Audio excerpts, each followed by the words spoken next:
صلو علی الحبیب صلی اللہ تعالی علی محمد۔ تعویذات کے بارے میں کچھ ہم نے سنا،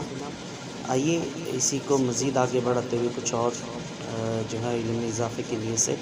سنتے سناتے ہیں۔ مشہور صحابی حضرت عبداللہ بن عمر رضی اللہ تعالی عنہ اور تعویذ،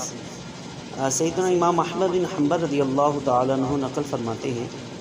کہ سیدنا عبداللہ بن عمر رضی اللہ تعالی عنہ اپنے بالغ بچوں کو سوتے وقت یہ کلمات پڑھنے کی تلقین فرماتے: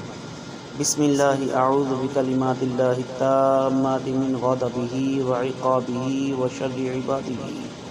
ومن ہمزات الشیاطین وان یحضرون۔ اور ان میں سے جو نابالغ ہوتے اور یاد نہ کر سکتے تو آپ رضی اللہ تعالیٰ عنہ یہی کلمات ہیں لکھ کر ان کا تعویذ بچوں کے گلے میں ڈال دیتے تھے۔ مسند امام احمد میں یہ موجود ہے۔ اور مشہور تابعی سعید بن مسیب اور ابن سیرین اور تعویذوں ان کے جو موقف ہے وہ بھی سماعت فرما لیجیے۔ سیدنا سعید بن مسیب رضی اللہ تعالیٰ عنہ فرماتے ہیں، قرآنی تعویذ کو کسی ڈبیا یا کاغذ میں لپیٹ کر لٹکانے میں کوئی حرج نہیں۔ امام ابن سیرین رحمۃ اللہ تعالی علیہ اس میں فرماتے ہیں اس میں کوئی حرج نہیں، آپ اس میں کوئی حرج نہیں سمجھتے کہ قرآن میں سے کچھ لکھ کر کسی انسان کے گلے میں لٹکایا جائے۔ حضرت ابن عباس رضی اللہ تعالی عنہ کی طرف سے گھول کر پینے والا تعویذ بھی سماعت فرما لیجیے کہ سیدنا ابن عباس رضی اللہ تعالی عنہما فرماتے ہیں، جب عورت پر بچے کی پیدائش مشکل ہو تو ایک کاغذ پر یہ دو کلمات اور آیات لکھے جائیں: بسم اللہ الرحمن الرحیم، لا الہ الا اللہ العظیم الحلیم الکریم، سبحان اللہ رب السماوات والارض ورب الارض ورب العرش العظیم،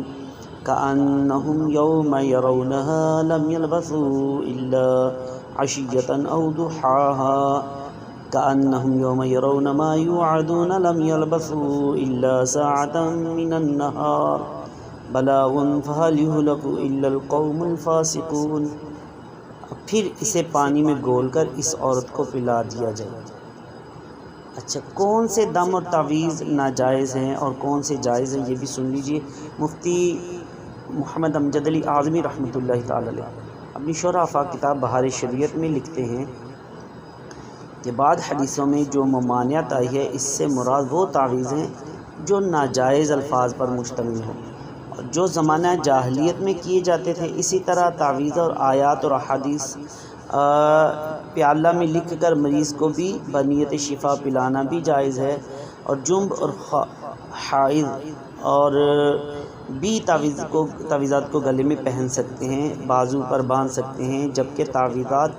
غلاف میں ہوں۔ شیخ عبدالحق محدث دہلوی رحمۃ اللہ تعالی علیہ فرماتے ہیں، جن منتروں میں جن اور شیاطین کے نام نہ ہوں اور ان کے معنی سے کفر لازم نہ آتا ہو تو ایسے منتروں کو پڑھنے میں کوئی حرج نہیں۔ علماء کرام فرماتے ہیں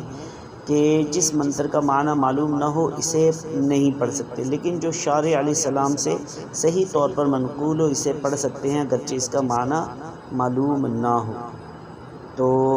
آپ نے جو ہے سنا کہ دم اور تعویذات اگر قرآن و سنت کے مطابق ہوں تو ان سے علاج کرنا نہ صرف جائز بلکہ اسلاف سے ثابت ہے۔